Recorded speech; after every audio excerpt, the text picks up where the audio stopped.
What's up guys, it's McNulty here. Welcome back to the channel. I hope you guys are all doing well. So today it is the Astral Summon, and of course we have two brand new heroes in the portal. So we're going to have a closer look at these two today.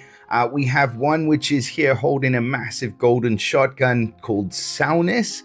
And then we have another one in the portal. So of course we're going to have a look at these heroes today, see how they stack up in terms of the Astral Elves, and whether or not this is a portal that's worth pulling in.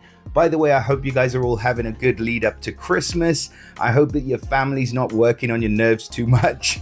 And yeah, happy holidays to all of you. So without any further ado, let's get into it. We've got two brand new 5-stars. Unfortunately, like I say, you know, it's the same old story. No new 4-stars, no new 3-stars. They're just focused on pumping out the absolute top of the top, upper echelon, creme de la creme, and soaking in all that cash from all you big spenders out there. So I can see we've got a bit of a change around here in the family bonus right away, and quite a few passives and things to look at. So let's get right in. So Salniss is obviously an Astral Elf. Actually, no, she's not. I think she's going to be the first of the Astral Dwarves.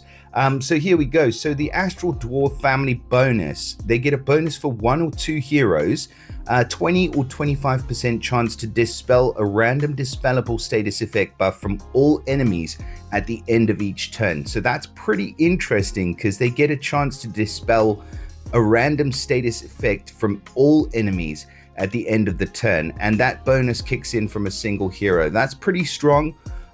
The other passives that we've got going for Salniss, we've got bypass minions. So all damage done by this character's special skill bypasses minions. And we've got resist negative minion effects. So the character has an innate resistance against incoming effects and damage from minions. So it's all about making sure that minions cannot do anything to this character.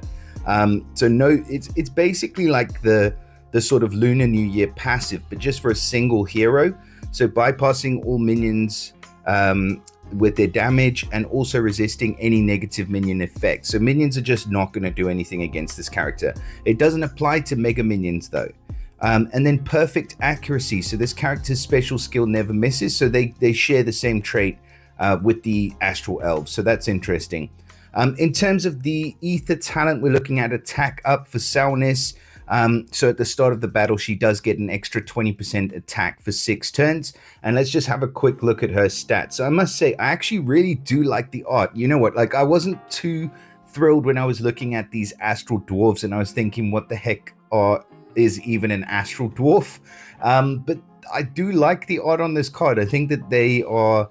I mean, it's almost going into the realm of like 3D, dare I say it? Like, you know, that would be something amazing that they could introduce into the game, which hasn't been done yet.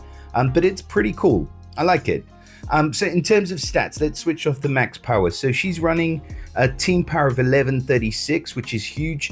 1215 on attack, 1161 on defense, and 1864. Really decent stats across the board. I do like the attack stat. Looks like a nice hard...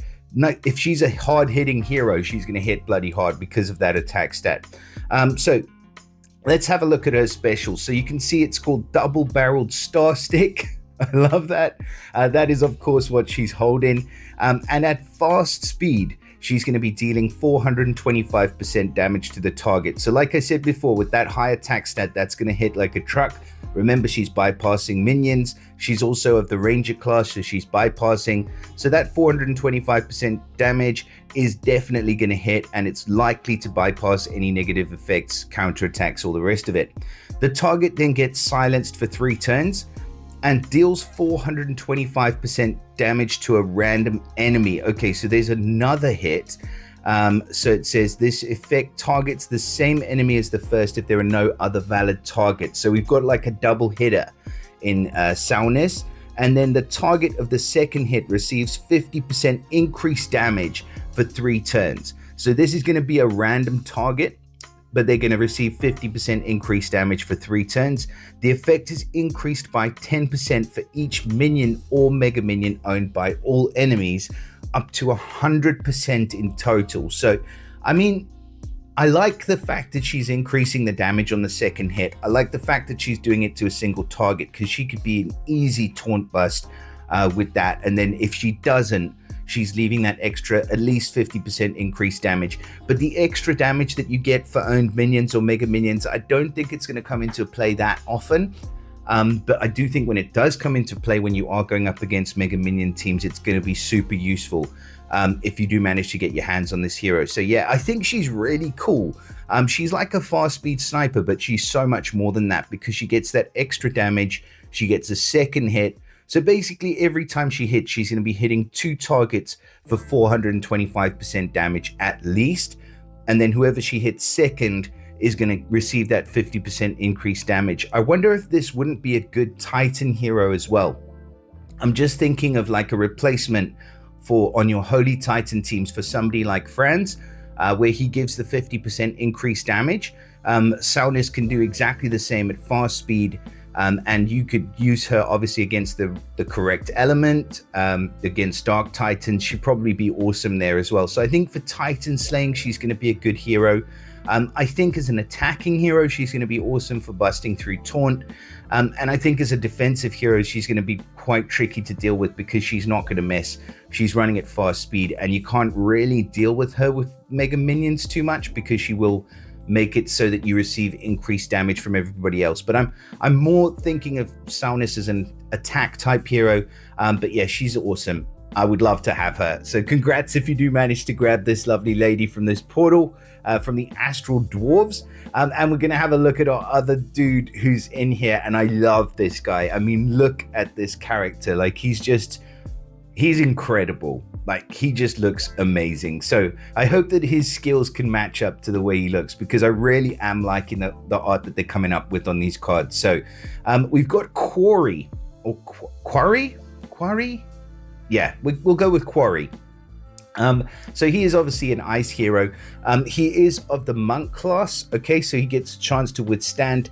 And of course, he's of the Astral Dwarves family as well. So again, he gets that extra bonus where they have a chance to dispel a random dispellable status effect buff from all enemies at the end of each turn. He gets the same passive, so we won't go over those again. It's all about bypassing and resisting minion effects. And then he also gets the perfect accuracy, so it means that his special skill never misses. Now, in terms of, let's have a look at the ether talent for him.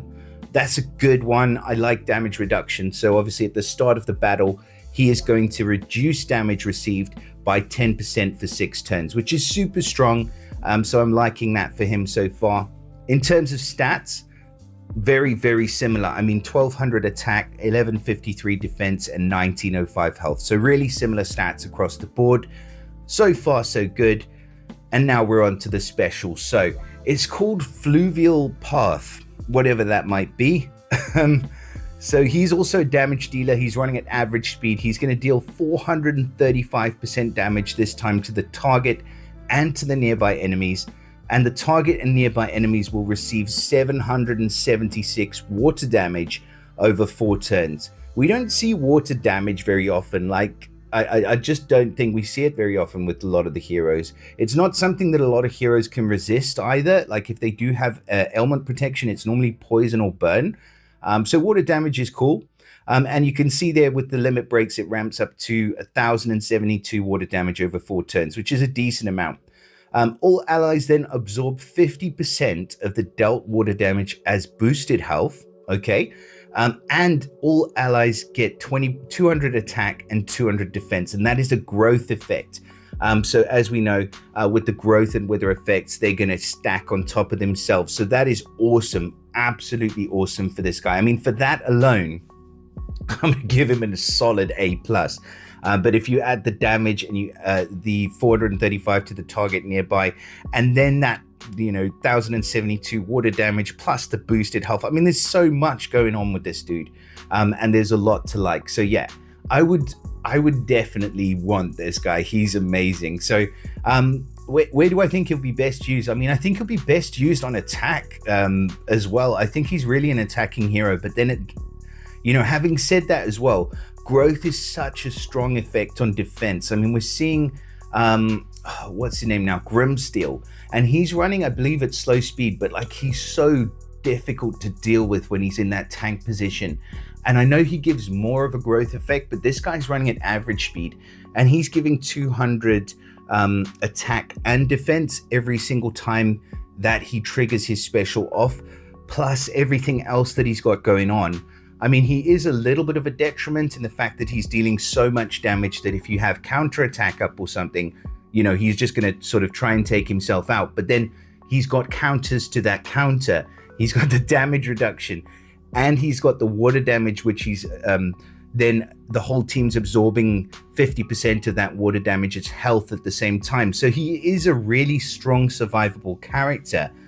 And in fact, on defense, I'm going to go out on a limb. I'm going to say I'd put this guy in the tank position. And I think that he is going to be, I reckon he's going to be a pretty premier tank, to be fair. If you're using blue tanks, pardon me, you can't go much better than this dude. So yeah, two absolutely awesome heroes in the portal. Yeah, please do let me know if you do manage to grab one of these guys. I'd be really interested to actually know more about how they perform in practice, and hopefully, fingers and toes crossed, I might be able to get hold of one of them as well. But huge congrats if you do manage to pull either Quari or Salniss from this portal. Please do let me know in the comments what you guys think about these new Astral Dwarves that we've got in the portal. Like I said before, have an amazing Christmas holiday if I don't speak to you again before Christmas, which we may or we may not, never know. But yeah, drop us a like, subscribe to the channel if you're not subscribed already, share it with your mother, and I'll see you guys again soon. Bye for now.